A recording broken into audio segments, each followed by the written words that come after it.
ঢাকাই সিনেমায় ৯০ দশকের সুপারস্টার নায়িকা শাবনূর দীর্ঘ ক্যারিয়ারে অসংখ্য ব্যবসাসফল সিনেমা উপহার দিয়েছেন। তবে এখন তিনি অভিনয়ের অনিয়মিত এবং দীর্ঘ এক যুগ ধরে অস্ট্রেলিয়ায় স্থায়ীভাবে বসবাস করছেন। সর্বশেষ ২০১৮ সালে পাগল মানুষ নামক তার একটি ডিলে সিনেমা মুক্তি পায়। এরপর অভিনয় বিরতি নেন তিনি। এর আগে এবং পরে দীর্ঘ একটি সময় অভিনয় থেকে বিরতি নেন তিনি। ২০২৩ সালে রঙ্গনা নামে একটি সিনেমা যুক্ত হয়ে ফেরার ঘোষণা দেন শাবনূর। নাট্য নির্মাতা আরাফাত হোসেন পরিচালিত এই সিনেমার শুটিং শুরু হলেও অল্প দিনের মধ্যেই বন্ধ হয়ে যায় কাজ। প্রযোজনা সংস্থা জানিয়েছে দেশের পরিস্থিতির কারণে শুটিং স্থগিত রয়েছে এবং কবে শুরু হবে তার কোনো নির্দিষ্ট সময়সীমা নেই।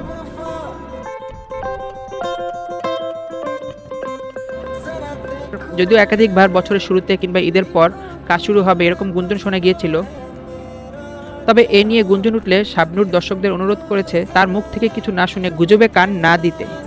তিনি জানিয়েছেন সিনেমার জন্য নিজের ফিটনেস ঠিক করছেন এবং দেশে ফিরে শুটিংয়ে অংশ নেবেন। তবে তার ভক্তদের মধ্যে সংশয় রয়েই গেছে, কারণ নবাগত পরিচালকের সঙ্গে কাজ এবং সিনেমার পোস্টার নিয়ে বেশ সমালোচনা হয়েছে।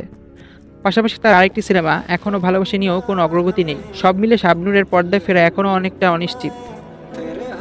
তবে পরিচালক চৌনিকা চৌধুরী পরিচালিত মাতাল হওয়া নামক একটি সিনেমায় অভিনয়ের খবর শুনে দর্শকরা সেই সিনেমাটি নিয়ে বেশ আগ্রহ প্রকাশ করেছিল এবং তাদের একাংশের চাওয়া তার কামব্যাক যেন এই মাতাল হওয়ার মতো এই ধরনের কোনো সিনেমার মাধ্যমেই হোক।